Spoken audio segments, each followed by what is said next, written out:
Welcome to Chasing Hard podcast, where we talk about trusting God when life doesn't turn out the way you planned. If you've been around for any amount of time, not just my podcast, but life, then you are aware that we make plans and it doesn't always go the way we planned, the way we want, the way we envisioned, the way we dreamed. That's okay because that's life. And if you are a follower of Jesus and you are trusting him with your life, then it's easier to make that shift. It's easier to allow him to be God in your life, knowing that he knows way more than any of us do about what's going on behind the scenes and what's coming down the pike. As you can tell, it's just me today. I guess that's what you're going to get for a while as I regroup and invite and reinvite and hope that people show up when they say they will to the podcast.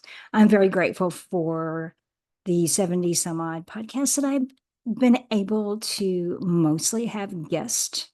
We'll see. We'll see hey, this didn't turn out exactly how I planned, but I really feel like this is something that I'm supposed to do. And therefore, I keep showing up, even though it's without a guest and it's for half the allotted time when I have a guest.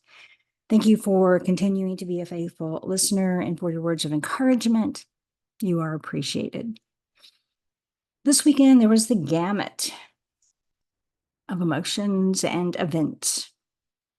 I attended a very sweet wedding ceremony. I don't think it was exactly how it was planned. It was planned for later, it was planned for bigger, it was planned differently, but for various circumstances and reasons, they decided to move the date up and get married, which is what they wanted, to be married. And who can blame them? They weren't all about the big and the frills that come with the marriages, that the weddings that I attend these days. They trimmed their budget. It was a small affair. It was food provided by the community, and it was sweet and it was special. And it may help because I loved both the bride and the groom and the families. Here's the thing with me, and I don't know if you're like this or if it's just me. I always have this post-wedding blues feeling, and I don't know why. I always get the feelings of, I guess, the moving on feelings. I guess because I don't like change. I guess because I cherish the time that I had with my kids when they were young, that it's hard for me to watch kids grow up and get married and move on with their lives, which is exactly how God plans. Um, but that's hard for me. And I sort of surprised myself as I was driving back from the wedding. It was out of town. I wasn't feeling those experiences. I didn't have those experiences of, it's kind of like a letdown feeling, but it's a sad feeling. And I didn't experience them until today, until like the day after, which is not typical for me. Typically it's immediate. And even though I'm happy for the bride and groom, always am happy for their day, their futures together, prayers for their marriage and their family that they've just created with the kids that will probably be added one day down the road. I typically have that feeling of sadness. I think I didn't launch well when I got married. I didn't live on my own before I was married, and it was hard to separate from my parents, from my family. My older brother got married in December. I got married in March. So he left right before I did. And he lived at home until he got married. And then I moved out in March. And then in May, my next to the younger brother, the one next in line, was killed in a tragic car accident, which I mentioned here before. And so my parents went from a full house of four kids at home to one. and how devastating that was for them. Not the wedding so much, but the the death of my brother. And so maybe that's tied in with it. I associate the emptying of the nest to that, to my own experiences, which is perfectly normal and natural. I don't know what else it is, but I get the feeling of sadness and emptiness when life progresses the way it's supposed to, and kids grow up, fall in love, plan a wedding, move out, start a family. And that's what I want for my kids as well. I want them to find someone who they can love and who loves them and respects them and treats them with honor and dignity, and who they can grow old with faithfully and loyally. That's what I want for my kids. And of course, grandkids is in my plans, but it's just hard to watch for me. Am I the only one? Is there any of you out there who have the same feelings about weddings as I do? I don't even really like to go to weddings.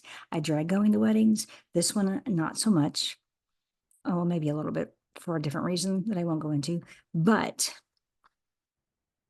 I don't like them. I do not like weddings, which is crazy and weird. I get it, but I guess drawing from my own experiences.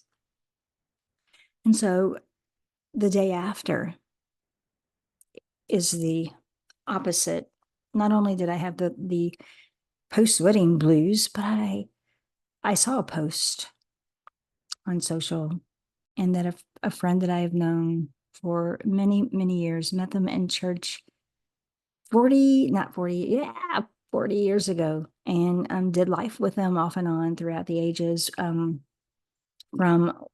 watching my friend's children while the wife went to get her master's because she was a teacher, watched them for a summer as she completed that, to caring for her mother, helping her with her mother who lived alone and suffered from memory issues, dementia. I would go check in a few times a week, and we would talk and laugh and have so much fun together. And they paid me for it. It was kind of crazy, but I enjoyed that time. So I'm attached to this family. And I woke up to the post that the husband had died in his sleep. They're my age, which is old to some and not so much to others. And I was shocked. And so I text my friend, I text another family member. They were all in shock. Just a sadness about that. And I get there's a difference. Like, that is true grief, except that this dear couple, this dear family, they were devoted to each other and to the Lord. They followed Christ with all of their hearts. They purposed to put him first in their lives and in their marriage and in the lives of their family. They were there for each other through sickness and hard times, and there were hard times physically for both of them. He was very attentive to his wife, and she struggles with some health issues, and he actually retired to help care for her. And I'm struggling with what that looks like now. She has grown children, one grandchild. One of her grown children lives about 2 hours away in another city. The other one is a single son. I just wonder what happens to my friend who still needs someone to tend to her. I don't know. So that's been my weekend, a wedding and a funeral. I really struggle sometimes with all the events of life. I know that we as a society have formed an opinion about death. Like, it's not the normal part of life. In fact, I saw something a couple weeks ago about how scientists, I guess, are working on ways to conquer the death problem. Death is a problem. death is part of life. Like I'm totally, that doesn't even compute to me. Like God created life, which included death. And scientists, very intelligent and smart people, are trying to figure out how to conquer death. Death has been conquered, by the way, but how to defeat it. Death has been defeated, by the way, but how to put an end to it. And that's not going to happen. I mean, I guess we have the technology for cloning and preserving and all the weird and wacky sci-fi things that we were living these days. But yeah, I don't think death is the problem that needs to be conquered. Jesus already did that. It's part of life, but it's a part of life that brings pain with it, because no matter how sick your loved one is, no matter how incapacitated, no matter the situation that surrounds the death of your loved one, or the life they were living before their death, they're still gone and we still miss them. And that brings pain. And to feel the pain for another family, I'm not directly affected by this, but there are some that are harder than others. And this one hit a little hard for me. Yeah. So that wraps up my weekend and the podcast for today. I'd love to hear your thoughts. Like, I'd love to hear your thoughts on weddings. Most people love weddings, I know, and they think I'm super crazy to not enjoy the wedding, but I don't. I do sort of. I have post-wedding issues. So I'd be so interested to hear your thoughts. Share them with me if you can and will. And that concludes it.